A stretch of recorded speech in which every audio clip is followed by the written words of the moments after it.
السلام علیکم ناظرین، میں ہوں محمد حفیظ خان ٹوڈے ود حفیظ خان کے ساتھ، اور میرے ساتھ ہیں ہمارے دانشور دوست ریاض شاہد صاحب۔ تو چلیے پروگرام کا آغاز کرتے ہیں۔ سر یہ بتائیے کہ ہمارے ہاں خودکشی کا رجحان تیزی سے بڑھ رہا ہے، کیا وجوہات ہیں؟ ریاض صاحب، اس کی بہت ساری وجوہات ہیں۔ کچھ وجوہات جیسے اگر آپ جاپان کی مثال لیں جہاں خودکشی کا رجحان سب سے زیادہ ہے دنیا بھر سے، تو وہاں پر تو بلا وجہ خودکشی کی رپورٹس بھی ہوتی ہیں، لیکن اسے being a student of psychology میں اسے نہیں مانتا، کیونکہ بعض اوقات یہ بھی ہوتا ہے کہ جو موٹیو ہے خودکشی کرنے کا یا اس کی وجہ ہے وہ سامنے نظر نہیں آ رہی ہوتی، لیکن وہ اس کے تحت الشعور میں ہوتی، کہیں ہڈن ہوتی ہے، پوشیدہ ہوتی ہے۔ ویسے کوئی بلا سبب اپنی جان نہیں لیتا، لیکن یہ جو جان لینے کا عمل ہے یہ اسے نہ صرف ہمارے قانون میں بلکہ سوسائٹی میں بلکہ ہر جگہ اخلاقی طور پر بھی اسے ایک بزدلانہ قدم قرار دیا گیا ہے۔ زندگی عبارت ہے بہت ساری مشکلات سے، جہاں زندگی ایک پھولوں کی سیج ہے وہاں کانٹوں کا بستر بھی ہے، قدم قدم پہ مشکلات ہوتی ہیں۔ جب ایک بچہ ہوتا ہے تو پھر وہ پڑھائی کی مشکلات ہیں، اس نے پڑھنا ہے، بعد میں جاب کی مشکلات ہیں، اور جب جاب ہو جائے تو پھر ایٹماسفیئر جو جاب کا آپ کا ہوتا ہے وہاں کی مشکلات ہیں۔ اگر کوئی خاتون ہے، لڑکی ہے، تو پھر اس کے ورک پلیس پہ ہراسمنٹ کی شکایات ہیں۔ اس کو ویسے اگر اس نے بطور بیوی کے رہ رہی ہے، خاتون خانہ ہے، تو اس کو اپنے جو میکے والوں سے تو شکایت نہیں ہوتی، اپنے سسرال والوں سے بھی شکایت ہوتی ہے، اور اگر وہ سسرال والوں کی شکایت اپنے میکے والوں سے کرتی ہے اور میکے والے نہیں سنتے تو پھر اس کو میکے والوں سے بھی شکایت ہو جاتی ہے، پھر وہ اپنے آپ کو تنہا محسوس کرتی ہے۔ اسی طرح وہ لوگ جو اپنے آپ کو تنہا محسوس کرنے لگتے ہیں اور ان کے سامنے یہ ایک سوال آ جاتا ہے وہ کس لیے جی رہے ہیں، تو پھر وہ اس طرف متوجہ ہوتے ہیں، اور جسٹ ایک لمحاتی جو ان کے اندر ایک فیز آتا ہے اس میں وہ ایسا قدم اٹھا لیتے ہیں کہ جس کے بعد وہ اپنی زندگی سے ہاتھ دھو بیٹھتے ہیں۔ وہ یہ سمجھ لیتے ہیں کہ اگر وہ اس دنیا سے چلے گئے تو ان کو مکتی مل گئی، ان کو نجات مل گئی، اور وہ دنیا کے ہر کام سے چھٹکارا پا لیا۔ لیکن آپ یہ دیکھیے کہ خودکشی کی ہمارے مذہب میں بھی مذمت کی گئی ہے۔ وہاں پر بھی کہا گیا کہ یہ جان لینے کا اختیار بندے کو نہیں ہے، یہ اللہ تعالیٰ نے جتنی زندگی کسی کو دی ہے اسی طرح ہوتا ہے۔ لیکن آپ دیکھیے کہ ہماری سوسائٹی میں اتنا تشدد بڑا ہے، ایک ڈپریشن بڑا ہے، معاشی ڈپریشن ہے، اس کے علاوہ آپ دیکھ لیجئے کہ اخلاقی طور پر بھی دیوالیہ پن کی طرف ہم جا رہے ہیں، اور پھر جو روزگار کے ذرائع ہیں وہ بھی مسدود ہوتے جا رہے ہیں۔ کہیں پر اگر کوئی اسٹوڈنٹ ہے وہ پڑھ رہا ہے تو اس کو اپنے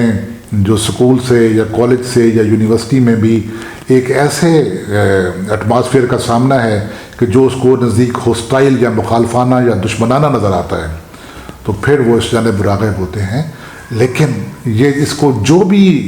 کہا جائے، جیسا بھی کہا جائے، یہ ایک ایسا فعل ہے کہ جس کے لیے نہ تو یہاں پر پذیرائی ہے نہ اگلے جہان پذیرائی ہے۔ یہ جو تنہائی کا احساس ہے اور یہ جو معاشی طور پہ کمزور ہونے کا جو بات ہے، اس کے لیے معاشرے نے مختلف سپورٹ سسٹم بنائے تھے، جس میں کنٹریبیوشن کا سسٹم تھا، جس میں جو کامن ایکٹیویٹیز ان کا تصور تھا۔ تو یہ نیا جو آن سلاٹ ہے انڈسٹریلائزیشن کا، اس میں آ کے کیا اس کے اثرات ہوئے ہیں فرد کے اوپر؟ ریاض صاحب دیکھیے کہ اس میں پہلا تو یہ ہے کہ جو پہلی جڑت ہوتی ہے یا ایک بچے کا یا نوجوان کا، لڑکا ہے لڑکی ہے، تو اس کے اپنے گھر سے ہوتی ہے، جہاں پیرنٹس بچوں کی بات نہیں سنتے، ان کا کتھارسس نہیں ہوتا، ان کی بھڑاس رہ جاتی ہے، باہر ان کی دوستیاں نہیں ہوتی۔ اگر وہ دوستی کرتے ہیں تو برے لوگ فرض کرے نکل آتے ہیں، تو پھر ان پہ اور بھی پریشر بڑھ جاتا ہے، تو پھر وہ لوگ اس جانب اپنے آپ کو تنہا محسوس کرنے لگتے ہیں۔ تو اب بچوں کے ساتھ والدین کا فرض ہے کہ مل بیٹھیں، بچے جس عمر کے بھی ہوں تو ان کی دل جوئی کریں۔ اگر کہیں انہیں ناکامی ہوئی ہے تو انہیں بتایا جائے کہ ہر ناکامی ایک بہت بڑی کامیابی کا پیش خیمہ ہوتی ہے، ناکامی کوئی حتمی ناکامی نہیں ہوتی، ایک ناکامی آپ کے لیے 10 کامیابیوں کا در کھولتی ہے۔ یہ اگر کوئی بتائے، ان کی دل جوئی کرے، ان کو اپنا آپ سمجھیں کہ وہ آپ کی اولاد ہیں۔ اسی طرح اگر پیرنٹس نہیں ہیں تو بھائی بہنوں کا فرض بنتا ہے کہ اگر ان کا بھائی اپنے دنیاوی معاملات میں اکیلا رہ گیا ہے تو اس کی دل جوئی کریں، اور اگر کوئی میرڈ ہے تو بیوی کا فرض بنتا ہے کہ اپنے شوہر کی دلجوئی کرے، اور اگر بیوی کسی ٹینشن میں مبتلا ہے تو شوہر کا فرض بنتا ہے کہ اپنی بیوی کی دلجوئی کرے، اسے ڈھارس دے، اس کا سہارا بنے، نہ کہ اس پہ طنز کے تیر چلائے۔ میں نے دیکھا ہے کہ ایسے بھی فرض کریں کہ ایک نوجوان ہے، پڑھا لکھا ہے، اس کو روزگار نہیں مل رہا اور شادی شدہ ہے، تو سارا دن کی خواری کے بعد جو ہی وہ گھر آتا ہے تو اس کی بیوی بیٹھی ہوتی ہے اس کو تانے دینے کے لیے کہ پھر آ گئے، تم نکٹی ہو، تم کام چور ہو، تم ہر ڈرام ہو۔ یہ کوئی رویہ نہیں ہے۔ اس کو آج کام نہیں ملا تو اس کے لیے کام کرنے کے آگے کئی مواقع موجود ہیں، آپ اس کے ساتھ تو چلیے، آپ اس کی ڈھارس تو بنیے، آپ اس کے ساتھ کندھے سے کندھا ملائیں، آپ اس کی زبان بنیں، آپ اس کے لیے آسانیاں پیدا کریں، نہ کہ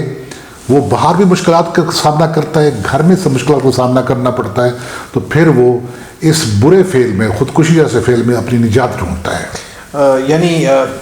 ہم یہ کہہ سکتے ہیں کہ رشتوں کے اندر جو احساس ہے وہ غائب ہوتا جا رہا ہے۔ رشتوں میں دراڑ آ جاتی ہے ریاض صاحب، جہاں جہاں رشتوں میں دراڑ آتی ہے تو وہ ایک کھائی بن جاتے ہیں، اور کھائی میں پھر وہ جو متعلقین ہیں، جو اس کے اپنے لوگ ہوتے ہیں، وہ اس نفسا نفسی کے ماحول میں اس کھائی کا شکار ہونے لگتے ہیں۔ جس نے اپنے بچوں کے ساتھ بیٹھنا ہے، وہ چاہے رات کے 1 بجے بھی آئے، اس نے اپنے ساتھ بیٹھنا ہے۔ یہ بچے وہ چھوٹے بچے نہیں ہوتے جو اس کی طرف انکلائنڈ ہوتے ہیں، یہ جوان بچے، ان کی میں بات کر رہا ہوں، یا وہ بچے جو جن کو ہم لگا دیتے ہیں کہ جناب تم نے یہ ٹارگٹ اچیو کرنا ہے، ہم ان کو ایک مونو ٹریک ٹرین پہ دوڑائے جا رہے ہوتے ٹریک پہ کہ بھاگو بھاگو بھاگو اور یہ مجھے اچیو کر کے دکھاؤ۔ وہ اچیو نہیں کر پاتا تو آپ اسے تانے دیتے ہیں، وہ ڈپریشن کا شکار ہو جاتا ہے۔ تو ان لوگوں کے ساتھ آپ مل کے بھی ایک ٹارگٹ اچیو نہیں ہو سکا، تو آپ اس کو کہیں کہ بیٹا پھر کیا ہو گیا، یا بیٹی کیا ہو گیا، آپ کے لیے ایک جہان اور ہے، یہ در نہیں کھلا تو 10 در اور آپ کے منتظر ہیں، اس طرف جانا چاہیے۔ یہ بھی خودکشی جو ہے، یہ پہلے جو کرنے والے لوگ ہوتے ہیں ان میں غصہ ہوتا ہے، جب غصہ اپنی ہائٹ پہ پہنچتا ہے، عروج پر پہنچتا ہے، تو اس کا اینٹی کلائمیکس شروع ہوتا ہے، تو وہ ایک بدترین ڈپریشن میں منقلب ہو جاتا ہے، ٹرانسفارم ہو جاتا ہے۔ اور جب وہ ایک فیز آتا ہے بدترین ڈپریشن کا، تو اس میں وہ جو ایک آدمی ہے بچھڑا ہوا اپنے کنبے سے، اپنے ماحول سے، اپنے سوسائٹی سے ڈیٹیچ ہوا، تو پھر وہ اس قسم کا جو کبھی قدم ہے وہ تو میرے خیال میں جو ہم نے اشیاء کو جب سے ویلیو کرنا شروع کر دیا ہے زیادہ، اور اس کی خاطر ہم اپنے عزیزوں کو چھوڑ دیتے ہیں، یہ بھی ایک وجہ ہے۔ زندگی ایک نعمت ہے، ہمیں یہ سمجھنا چاہیے، یہ اللہ تعالیٰ کی عطا کرتا ہے، یہ کسی الف بے جیم دال کی دی ہوئی نہیں چیز ہے کہ اگر آپ کی کوئی محبوبہ ہے، اس نے آپ سے رخ بدل دیا تو آپ خودکشی کرنے لگے۔ اگر کوئی آپ کا محبوب ہے، اس نے آپ سے جو وعدے کیے ہوئے تھے شادی کرنے کے یا آپ کو ساتھ لے کر چلنے کے، اور وہ پورا اس پہ نہیں اتر رہا، تو کیا لڑکی کو خودکشی کر لینی چاہیے؟ کوئی دنیا میں آدمی حرف آخر نہیں ہوتا،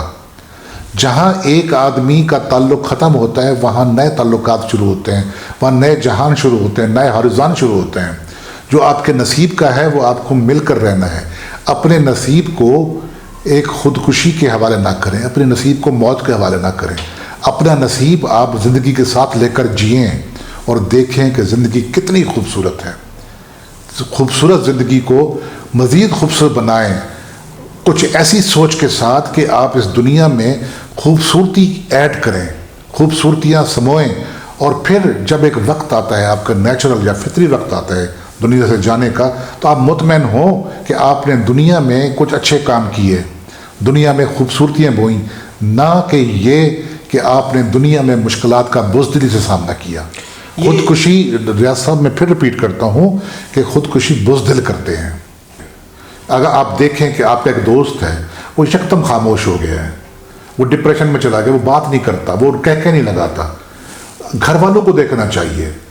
جو قرب و جوار کے لوگ ہیں، ہمسایوں کو دیکھنا چاہیے۔ ایک تو ہم الوف ہوتے جا رہے ہیں نا کہ نیکسٹ ڈور نیبر کو پتہ نہیں ہوتا کہ اس گھر کے میں کون رہتا ہے، کیا کرتا ہے، کیا نہیں کرتا، اس کے مسائل کیا ہیں۔